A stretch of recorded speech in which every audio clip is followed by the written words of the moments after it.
கிறிஸ்துவுக்குள் மிகவும் பிரியமானவர்களே, கர்த்தராகிய இயேசு கிறிஸ்து நாமத்தினாலே உங்களை வாழ்த்துகிறேன். கேள்வி பதில்.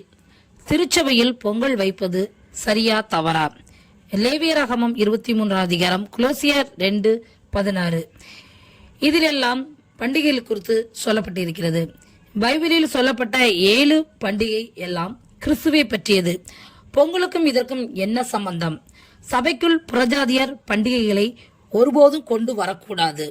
இது குறித்ததான முழுமையான விளக்கங்களை பிரதர் MD ஜெகன் அவர்கள் இந்த காணொலியில் பேசியிருக்கிறார்கள். பாருங்கள், கேளுங்கள், அது உங்களுக்கு ஒரு புரிதலை கொடுக்கும். அந்த 8ஆம் அதிகாரம் 16வது வசனம் வாசிங்க. 8:16 வாசிங்க. என்னை கர்த்தருடைய ஆலயத்தின் உட்பிரகாரத்திலே கொண்டு போனார்.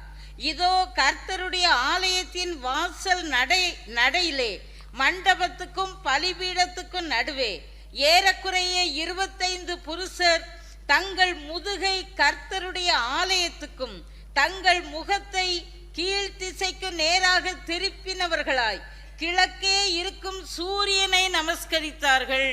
தேவாலயத்துக்குள்ள யாரை வழிபட்டிருக்கிறான்? சூரிய நமஸ்காரம், சூரிய வழிபாடு. இன்னைக்கு அந்த சூரிய வழிபாடு இன்னைக்கு ஆவிக்குரிய சபைக்குள்ள வருது. கொஞ்சம் கொஞ்சமா ஆவிக்குரிய சபைகளை கொண்டாராம். எப்படி கொண்டாராம்? ஒரு 10 வருஷத்துக்கு முன்னாடி RC சர்ச்சிலலாம் பொங்கல் வைக்க ஆரம்பிச்சாங்க. பொங்கல் வச்சு பொங்கல் கொண்டாட ஆரம்பிச்சாங்க. அப்படியே கொஞ்சம் கொஞ்சமாக தாண்டி CSI சபைக்கு வந்துச்சு. இப்போ பெந்தகோஸ்தே ஊழியக்காரங்க, பெந்தகோஸ்தே சுவிசேஷகர்லாம் என்ன சொல்றாங்க? பொங்கல் வைப்பது தவறல்ல. ஏன் பொங்கல் வைக்கிறது தவறல்ல? பொங்கல் என்பது பைபிளில் உள்ளதான முதற் பலனான பண்டிகை. அந்த பண்டிகையை நம்ம தான் கொண்டாடணும். அதனால சபையில் பொங்கல் வைங்க. சபைக்கு வெளியே பொங்கல் வச்சு கரெக்டாக பார்த்தீங்கன்னா பொங்கலை வெளியே வச்சு முதுகு வாசலுக்கு இருக்கும், சூரியனுக்கு நேராக அந்த பொங்கல் இருக்கும், அதை வச்சு கொண்டாடுங்க. அது முதற் பலனான பண்டிகை அப்படின்னு சொல்லி இப்போ அனௌன்ஸ் பண்ணுறான். கவனிச்சு கொள்ளுங்க, இவனுங்களுக்கு பைபிளில் சொல்லியிருக்கிற பண்டிகையும் தெரியல, முதற் பலனான பண்டிகைனா என்னன்னு தெரியல, பொங்கல்னா என்னன்னு தெரியல. இப்போ அதான் பிரச்சனையே. லேவியராகமம் 23ஆம் அதிகாரத்தில் 7 பண்டிகைகள் இருக்கு. இந்த 7 பண்டிகைகளை குறித்து பைபிள் சொல்லுது. இவைகளின் பொருள் கிறிஸ்துவை பற்றினது. கொலோசையர் 2ஆம் அதிகாரம் 16வது வசனம் வாசிங்க. கொலோசையர் 2:16. ஆகையால் போஜனத்தையும் பானத்தையும் குறித்தாவது, பண்டிகை நாளையும் மாதப்பிறப்பையும் ஓய்வு நாட்களையும் குறித்தாவது ஒருவனும் உங்களை குற்றப்படுத்தாதிருப்பானாக. அவைகள் வருங்காரியங்களுக்கு நிழலாயிருக்கிறது. அவைகளின் பொருள் கிறிஸ்துவை பற்றினது. 2வது புளிப்பில்லாத அப்ப பண்டிகை, புதிய உடன்படிக்கை அப்பத்தை பிட்டு கொடுத்தார். 3வது முதற் பலனான பண்டிகை, இயேசு கிறிஸ்து மரித்தோரிலிருந்து முதற் பலனாய் உயிர்த்தெழுந்தார்னு 1 கொரிந்தியர்ல இருக்கு. அது முதற் பலனான பண்டிகை. இயேசு கிறிஸ்து மரித்தோரிலிருந்து உயிர்த்தெழுந்தது தான் முதற் பலனான பண்டிகை. 4வது பெந்தகோஸ்தே பண்டிகை, பரிசுத்த ஆவியானவர் 50வது நாள் ஊற்றப்பட்டது. 5வது எக்கால பண்டிகை, வருகையின் போது ஊதப்படுறது. 6வது பாவ நிவர்த்தி பண்டிகை, 7 வருஷம் உபத்திரவ காலம்.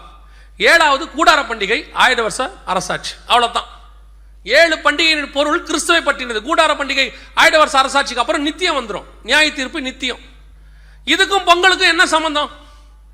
எங்க வந்துச்சு பொங்கல்? இங்க இவனுக்கு என்ன இப்ப அர்த்தம்னு கேட்டீங்கன்னா, எல்லா பண்டிகையும் இப்போ சபைக்குள்ள கொண்டாடணும், அதை கொண்டாடணும், அதுக்கு ஒரு கிறிஸ்தவ முலாம் பூசணும், அதுக்கு பேரு பொங்கல். அதாவது ஆரோன் பொன் கண்ணு குட்டி செஞ்சிட்டாருல்ல, கண்ணு செஞ்சுட்டு அதுக்கு ஒரு பேர் வைப்பாரு. என்ன பேர் வைப்பாரு? கர்த்தருக்கு பண்டிகைன்னு பேர் வைப்பாரு. செஞ்சது பொண்ணு கண்ணுக்குட்டி, அந்த கண்ணுக்குட்டியை செஞ்சுட்டு அதுக்கு பேரு கர்த்தருக்கு பண்டிகை. அதே மாதிரி இன்னைக்கு உலகத்தின் பண்டிகை எல்லாம் சபைக்குள்ள கொண்டாடுறோம். ஏன்? இன்னைக்கு களியாட்டம் வந்துருச்சு, அருவருப்பு சபைக்குள்ள வந்துருச்சு, தீட்டுள்ளது சபைக்குள்ள வருது, அதை கொண்டாடணும்.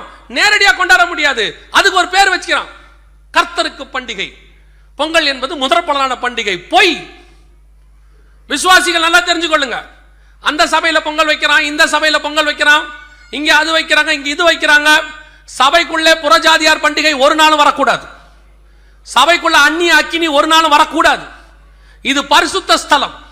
இங்க தீட்டுள்ளது அருவருப்புள்ளது உள்ளே நுழைய கூடாது.